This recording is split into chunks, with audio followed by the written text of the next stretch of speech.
मंदिर में अधूरापन है, अभाव है उसमें, इसलिए मंदिर में घंटी जरूर रखिए। आरती पूरी नहीं होती है घंटी के बिना, भगवान का भोग नहीं लगता है घंटी के बिना, तो घंटी का होना जरूरी है। और सबसे बड़ी बात तो ये है, यत्र तिष्ठते ग्रहे घंटा नादा ननन्वतः, जिस घर में घंटनाद होता है, घंटियां पूजा में बजती हैं, अर्चिता वैष्णव यत्र तत्र मां विशुद्ध पुत्र कहा। ऐसे वैष्णव लोगों के घर में वंश वृद्धि नहीं रुकती, पुत्र वृद्धि नहीं रुकती। बड़ी अच्छी अच्छी बातें कही गई हैं इसमें, वह सुन लेते हैं। स्नानार्चन क्रिया काले घंटा नादम करोति यः, पुरतो मम देवेश तस्य पुण्य फलम शृणु। स्नान के तत्पश्चात जो भगवान के मंदिर में सीधे पहुंचते हैं, और याद रखिएगा शायद आपको न पता हो, सोते हुए भगवान को बिना घंटी बजाए नहीं जगाया जाता। जैसे आपने रात्रि को भगवान को शयन कराया है, विश्राम कराया है, और सुबह बराह पुराण में भी लिखा है, सुबह जब आप भगवान को जगाएंगे तो पहले आप घंटी बजाएंगे। उसी बात को ग्रंथ के अंतर्गत कहा है, स्नान अर्चन क्रिया काले घंटा नादम करोति यः। जो सुबह पूजा के लिए जाते हैं स्नान के बाद, और जब भगवान को जगाते हैं तब वहां वह घंटी बजाते हैं, तो पुरतो मम देवेश तस्य पुण्य फलम शृणु। उस पुण्य का, उस किए गए सत्कर्म का कितना पुण्य है, ग्रंथाकार उस बात को वर्णन करते हैं। कहते हैं, वर्ष कोटि सहस्राणी वर्ष कोटि शतानि च बसते माम के लोके अप्सरोगार्न सेवितः।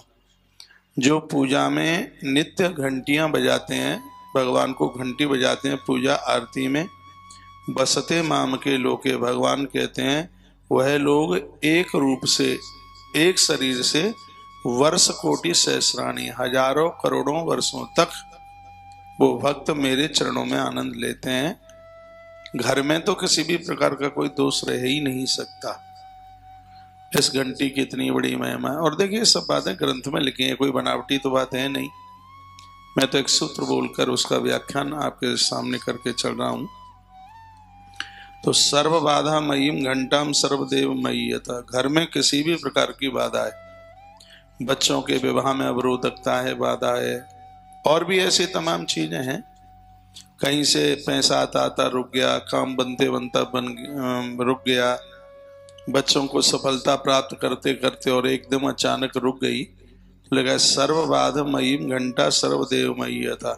संपूर्ण प्रकार के कार्यों में यदि बाधाएं आ रही हैं तो तस्यांत सर्व प्रयत्न, दुनिया भर के प्रयत्न करने की जरूरत नहीं है। घंटा नादम तो कारयेत। घंटा नाद यहाँ उसी के लिए, पूजा में आप घंटी बजाएं, एक तो आरती की घंटी, एक शंख, झालर, ये सब पूजा में ये बाध्य होना चाहिए। इसकी पूरी बात बताई गई है। तो वहां पर जो जितनी भी बाधाएं, दिक्कत, परेशानी आ रही हैं तो उनका निपटारा हो जाता है। घंटा नादः सदा कार्य पूजा काले विशेषता मनवंत्र सहस्राणी मनवंत्र शतानि च। जो पूजा के समय में घंटा बजाते हैं, घंटी बजाते हैं, मनवंत्र सहस्राणी, हजारों मनवंतरों तक वह लोग स्त्री पुरुष आनंद को प्राप्त करते रहते हैं। प्रीतो भवामी सततम घंटा नादेन पुत्र का भेरी शंख निनादेन घंटा नादेन तदैव च। घर में सत्यनारायण भगवान की कथा हो रही हो, सब लोग घंटा घड़ियाल शंख ध्वनि कर रहे हों, लिखा हुआ है वहां अलाय बलाय नहीं रहती, वहां स्वयं देवता आके उस घर में प्रवेश कर जाते हैं। स्वयं देव वहां रहते हैं, जहां पर शंख बजते हैं, झालर भी बजती हैं, और जहां पर घंटा बजते हैं। उस बात को कहा भेरी शंख नादेन, शंख है, भेरी है, घंटा नादा नुतेन चा। घंटा की आवाज सुनते ही, देखो ये बात यहाँ भी लिखी है, गरुड़ पुराण में एक तुलसी के लिए लिखा हुआ था। जिसके घर में तुलसी का वृक्ष है, वहां किसी उसके नीचे किसी की मृत्यु हुई है, दरवाजे पर भी यदि यमराज आए होंगे तो वो वापस लौट जाएंगे। यह गरुड़ पुराण में निवेदन किया गया था। यहाँ पर इस ग्रंथ में लिखा है, जिसके घर में भगवान के लिए आरती में, पूजा पाठ में घंटी बजाई जा रही है। दरवाजे पर आए हुए भूत प्रेत अलाय वलाय आसुरी शक्ति जितनियां हैं वह उस घर में प्रवेश नहीं कर पाएंगी, वह सब वापस हो जाएंगे। जिन घरों में घंटा घड़ियाल बजते हैं वहां पर उस घर में बड़े बुद्धिमान बच्चों का जन्म होता है। प्रसंग बस पूरा अध्याय भरा पढ़ाई बात कही है। मृदंग संख्येन युतम प्रणवेन समन्वितम अर्चनम मम देवेश सततम मोक्षदम निर्णाम। ऐसी घंटी जिसके ऊपर ओम लिखा हुआ हो, भगवान का कोई नाम लिखा हुआ हो, तो लिखा है सततम मोक्षदम निर्णाम। निर्णाम कहते हैं जीव को, मनुष्य को। उस मनुष्य के लिए वह घंटी एक मोक्ष का रूप है। ये बात द्वारा से सुन लीजिए। युतम प्रणवेन समन्वितम, उस घंटी के ऊपर प्रणव ओम को कहते हैं, ओम लिखा है या किसी देवी देवता का नाम लिखा है। ऐसी घंटी,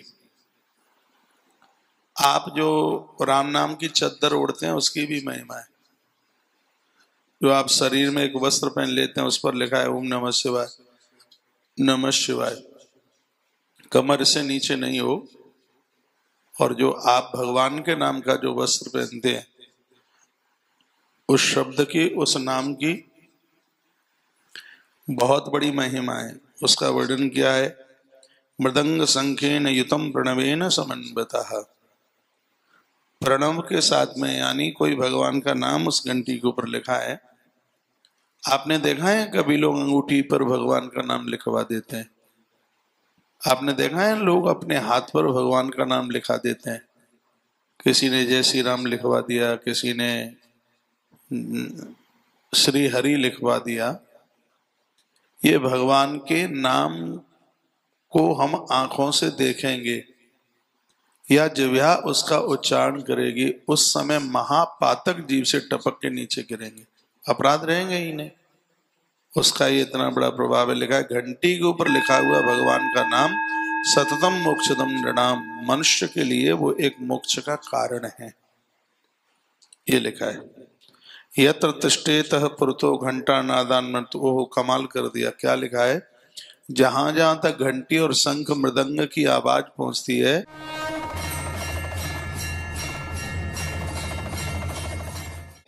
वहां वहां तक किसी भी प्रकार की अलाय वलाय भूतों की सत्ता, प्रेतों की सत्ता नहीं रहती। वो घर तो अधूरे हैं जिनके घर में घंटा घड़ियाल नहीं बजते, संगत ध्वनि नहीं होती, दिया बाती नहीं होती। तो ये सब बातें सुनकर घर को एक आनंद का रूप बनाने के लिए छोटी छोटी बातें, इसमें कोई ऐसा धन भी खर्च नहीं होता, सिर्फ आलस्य और प्रमाद हटा करके ये सिर्फ करने की जरूरत होती है। वैष्णवे यत तत्र मां विद्धि पुत्र का, इन सब चीजों का घर की संतान के ऊपर बहुत बड़ा असर पड़ता है।